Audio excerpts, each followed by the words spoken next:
시편 146편.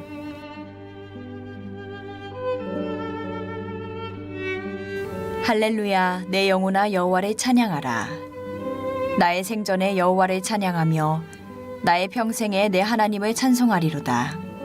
귀인들을 의지하지 말며 도울 힘이 없는 인생도 의지하지 말지니 그의 호흡이 끊어지면 흙으로 돌아가서 그날에 그의 생각이 소멸하리로다.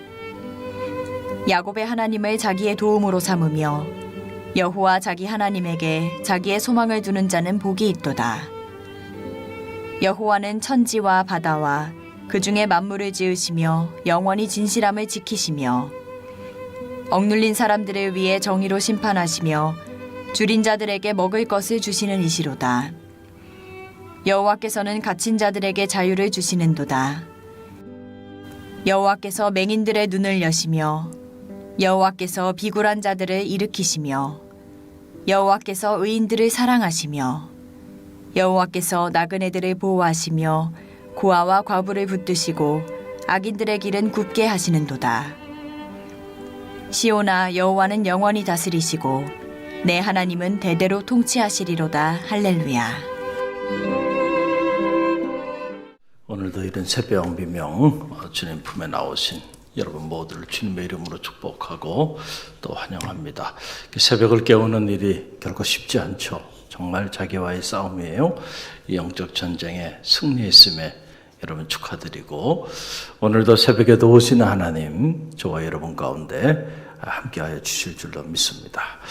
오늘 시편 146편인데 참 이 말씀은 찬양의 시죠. Praise the Lord. 여호와를 찬양하라. 여호와를 찬양하라. 나의 평생에 여호와를 찬양하리로다.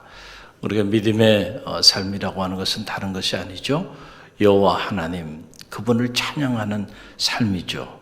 호흡이 있는 자마다 여호와를 찬양할지어다. 우리가 마지막 하나님 부르시는 날까지 우리 믿음의 삶이라고 하는 것은 여호와 하나님을 찬양하며 사는 거예요. 우리가 초점을 거기에 맞추고 살면은 믿음의 길을 걸어가면서 낙심할 일도 없고요. 그렇죠? 여호와를 찬양하는 삶에 불평과 원망을 할 이유도 없고요. 시험에 빠질 일은 더더구나 없죠.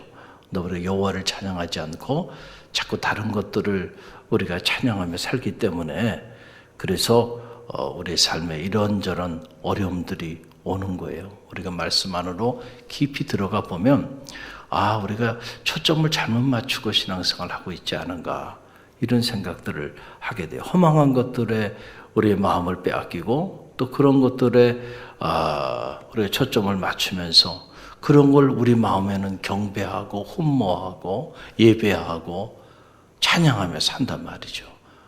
그런데 그런 것들은 우리가 만든 우상이 우리를 배신하거든요. 근데 그것이 우리를 배신할 줄 모르고 그거를 우상처럼 우리 스스로 우리가 만든 수없이 많은 우상들이 있단 말이에요. 우리 마음에 품고 사는. 그런데 결국 그 우상들은 우리를 배신합니다.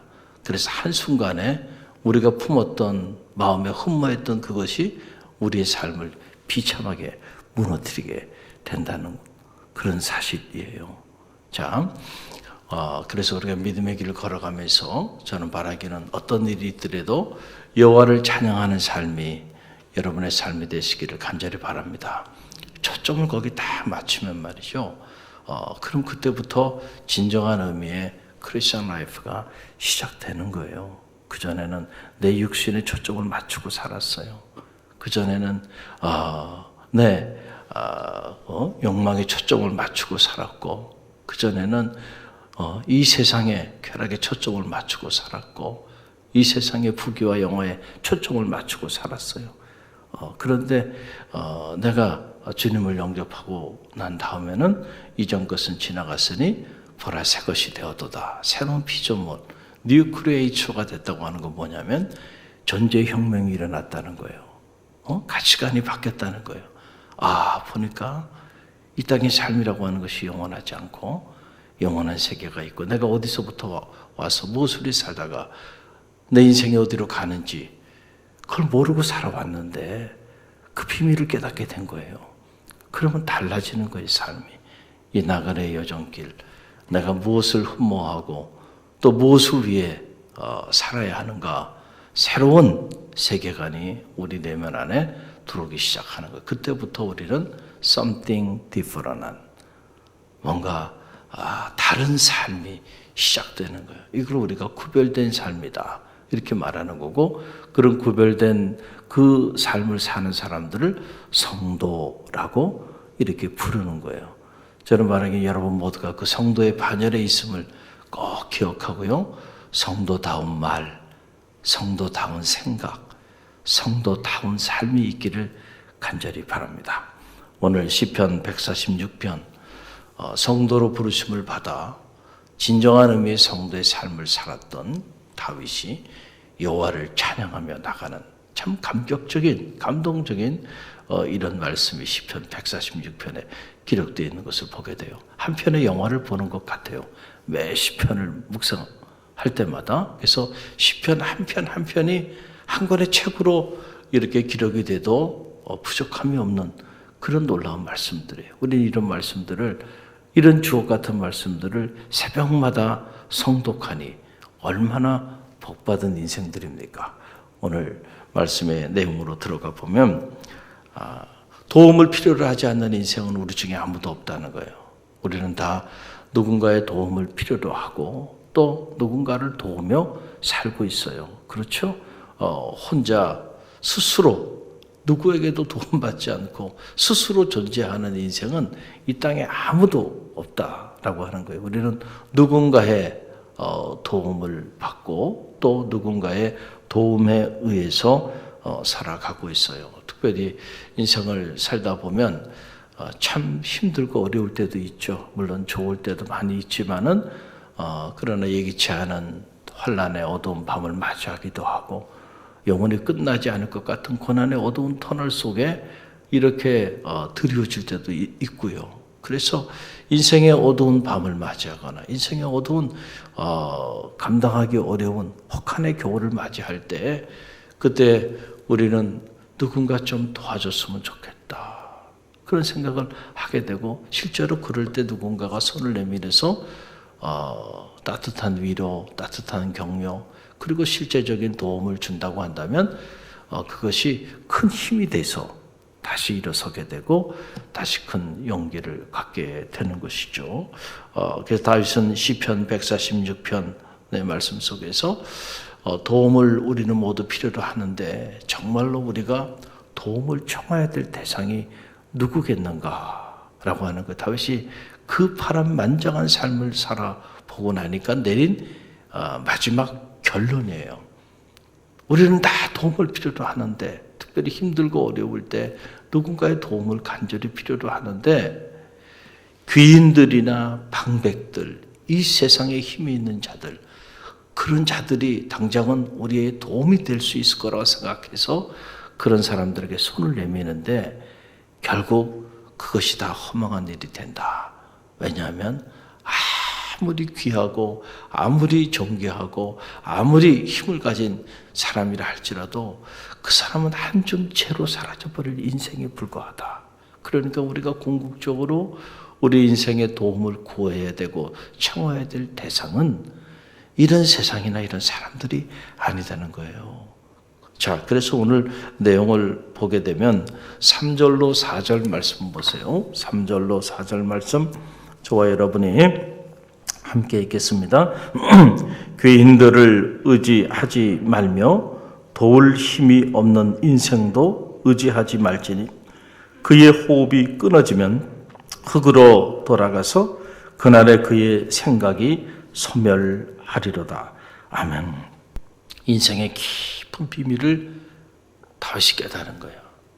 다윗이 사울에 의해 쫓기고 그 수많은 환난의 밤을 보냈잖아요. 자기 아들 압살롬에 의해 배신을 당하고 믿었던 신하들에 의해서 공격을 당하고 얼마나 힘들었을 거예요. 자, 그럴 때 당장은 사람의 도움이 필요했다고 생각할 수도 있었겠죠. 그렇지만은 결국 나를 도우시는 이는 누구예요? 하나님밖에 없구나. 그래서 나의 도움이 어디서 올고, 과연 나의 도움이 어디서 올고, 참 천지를 지으신 여호와께서로이다. 다윗의 결론이에요. 저는 말하기 여러분의 결론도 다윗의 결론과 같게 되기를 간절히 바랍니다. 자녀의 문제가 됐던, 여러분 인생의 문제가 됐던, 그 어떤 문제가 됐던 우리의 문제를 궁극적으로 그 문제를 해결할 수 있는 이가 누굴까? 여호와 하나님이심을 여러분 꼭 기억하시길 바랍니다. 우리는 자꾸 귀인들이나 방백들, 또 뭔가 좀 능력이 있고 힘이 있는 사람들, 그 사람들이 함께 있어서 힘이 되고, 그래서 그 사람들을 의지하며 살아가요. 그 의지한 만큼 상처를 받을 겁니다. 그 의지한 만큼 여러분의 인생이 허망해질 거예요. 왜냐하면 그렇게 의지했는데, 그런데 그 사람이 한순간에, 오늘 말씀에 한순간에 무너져 버려서 한 점 채로 사라져 버려요. 나를 향한 그 사람의 생각도 한순간에 다 소멸돼 버리고 말아요. 극단적인 표현이죠. 인생은 오늘 이렇게 살고 있지만은 그렇게 믿었던 그 사람이 오늘 밤 어떻게 될지 알 길이 없다는 거예요. 그렇잖아요. 여러분이 여러분의 인생 단 하루도 보장할 수 있나요? 하루는 무슨 하루입니까? 우리가 단 1분도 내다보지 못하고 살아가는 우리의 인생인데, 내가 내 인생 1분도 내가 내다보지 못하고 사는데 내가 누구의 인생을 책임질 수 있겠어요? 책임질 수 있나요? 책임질 수 없어요. 하루하루 사는 겁니다. 하나님이 생명을 주셨기에 오늘도 하루 사는 거고 또 하루 사는 거지, 내일 일은, 그래서 내일 일은 난 몰라요. 하루하루 살아요. 아주 실존적인 고백이죠. 무책임한 삶이 아닌가요? 무책임한 삶이 아니고요. 그게 실존적인 고백이라는 거예요. 어떻게 10년, 어떻게 30년 후 계획은 잡을 수 있고 꿈을 꿀 수는 있지만은, 그러나 그 시간이 내가 보장할 수 있는 시간인가? 그럴 수 있는 인생은 이 땅에 아무도 없다는 거예요. 아무도 없다는 거죠. 아무리 권력을 가지고 있고 아무리 많은 재산을 가지고 있는 인생도 오늘 밤 어떻게 될지 몰라요. 한순간에 다 한 줌 흙으로 돌아가고 만다. 그러니까 여러분들이 의지해야 될 대상은 인생이 아니라는 거죠. 누구예요? 여호와 하나님. 그래서 진정으로 복 있는 자가 누군가, 진정으로 지혜 있는 자가 누군가, 그것은 바로 여호와 하나님께 소망을 두고, 이 표현을 소망이라고 이렇게 표현했는데 사실 이 번역보다는 희망이라는 번역이 더 옳은 번역이에요. 성경에 보면 어디에는 희망이라고 이렇게 설명을 하고 있고 어디에는 소망이라고 번역을 하는데, 소망이라고 번역을 한 내용들이 더 많아요. 영어는 물론 다 희망이라고 번역을 했고, 그래서 원어에 가까운 번역을 하면 희망을 어디에 두냐? 희망을 여호와 하나님께 희망을 두고, 그리고 그분께 내 인생의 모든 문제를 의뢰하고 그분을 의지하고 그분의 도움을 청할 줄 아는 사람이 정말 지혜로운 자고 정말 복이 있는 자다라고 하는 이런 놀라운 말씀을 다윗이 전해줍니다. 그 내용이 5절로 10절 말씀이에요. 여러분 5절로 10절 말씀, 5절. 자, 저와 여러분이 이 말씀 함께 읽습니다. 야곱의 하나님을 자기의 도움으로 삼으며 여호와 자기 하나님에게 자기의 소망을 두는 자는 무엇이 있도다? 복이 있도다. 여호와는 천지와 바다와 그 중에 만물을 지으시며 영원히 진실함을 지키시며 억눌린 사람들을 위해 정의로 심판하시며 줄인 자들에게 먹을 것을 주시는 이시로다. 여호와께서는 갇힌 자들에게 자유를 주시는도다. 여호와께서 맹인들의 눈을 여시며 여호와께서 비굴한 자들을 일으키시며 여호와께서 의인들을 사랑하시며 여호와께서 나그네를 보호하시며 고아와 가부를 붙드시고 악인들의 길은 굽게 하시는도다. 시온아, 여호와는 영원히 다스리시고 내 하나님은 대대로 통치하시리로다. 할렐루야. 자, 누구를 의지하는 자가 복이 있는 자요? 야곱의 하나님을 자기의 도움으로 삼는 사람.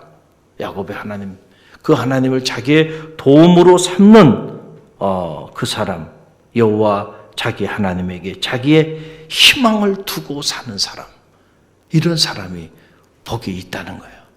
오늘 여러분은 여러분의 희망을 어디에 두고 있습니까? 여러분의 희망이 여호와 하나님께 있기를 간절히 바랍니다. 그러면 여러분은 흔들리지 않는 삶을 살 수 있을 거예요. 그런데 우리는 자꾸 희망을 다른 데 둔다니까. 자꾸 희망을 자녀에게 두는 이들도 있고, 희망을 남편에게 두거나, 희망을 아내에게 두거나, 희망을 직장 동료에게 두거나, 직장 상사에게 두거나, 희망을 이웃에게 두거나, 희망을 내가 만나는 주변의 지인들에게 희망을 자꾸 둔단 말이에요. 희망을, 세상의 희망을 둬요. 세상의 권력의 희망을 두고, 세상의 정부의 희망을 두고. 그러니까 그 희망을 두는 만큼 불안한 거예요. 왜냐하면 사람도 불안전하고 세상도 불안전해요. 끊임없이 변하거든요. 이렇게 변하는 이 불안전한 한 줌 재로 다 사라져버릴 세상의 가치관도, 세상의 이데올로기도, 세상의 철학도 마찬가지예요. 우리가 생각하기에 이런 체계가 가장 이상적인 것 같지만 인류 역사를 보세요. 수없이 변화된 게 이데올로기입니다. 그 이데올로기에 따라서 국가 체계를 만들어요. 그런데 그것이 영원합니까? 아니죠. 한 세대 지나면 또 바뀌고 또 바뀌고 또 바뀌고 진리가 아니라는 거예요. 그렇죠. 오늘 우리가 살아가는, 우리는 이 자본주의라고 하는 이데올로기 속에 모든 시장 경제 원리에 따라 이런 체계 속에 살아가는데 이게 진리는 아니에요. 할렐루야. 그러니까 이건 또 바뀌는 거예요. 그래서 수종 자본주의가 나오고 계속해서 이게 변화되어 가는 겁니다. 그런데 그것이 영원한 진리인 줄 알고 그렇게 붙잡고 살다가는 한순간에 소멸돼 버리고 말아요. 우리가 붙잡아야 되는 거는요, 영원한 진리가 되시고 영원히 다스리시고 영원히 통치하시는 여호와 하나님, 그분이 여러분의 진정한 인생의 희망이 되길 간절히 바랍니다. 그래서 그분은 흔들리지 않아요. 우리는 자꾸 흔들리는 터전, 그 터전에 희망을 두니까 터전이 흔들리는데 우리 삶이 트램블링 하지 않느냐 말이죠. 그러니까 늘 불안해. 왜 불안해하는가? 왜 두려워하는가? 우리의 희망을 허망한 곳에 우리가 두고 있기 때문에 그렇지 않은가? 여러분의 희망을 하나님께 두십시오. 할렐루야. 하나님은 무너지지 않습니다. 하나님은 국가 정부의 정책에 따라서 하나님은 요동치시는 분이 아니에요. 아무리 코로나 바이러스가 창궐한다 할지라도 이 바이러스조차도 다스리시는 이가 여호와 하나님이심을 믿으시길 바랍니다. 그 하나님의 초점을 맞추고 그 하나님을 찬양하고 그리고 그 하나님의 내 인생에 희망을 두고 그 하나님을 내 인생의 도움으로 삼고 살아가는 사람, 우리는 그 사람을 믿음의 사람이라고 말을 하고 그 사람을 성도라고 말을 하는 거예요.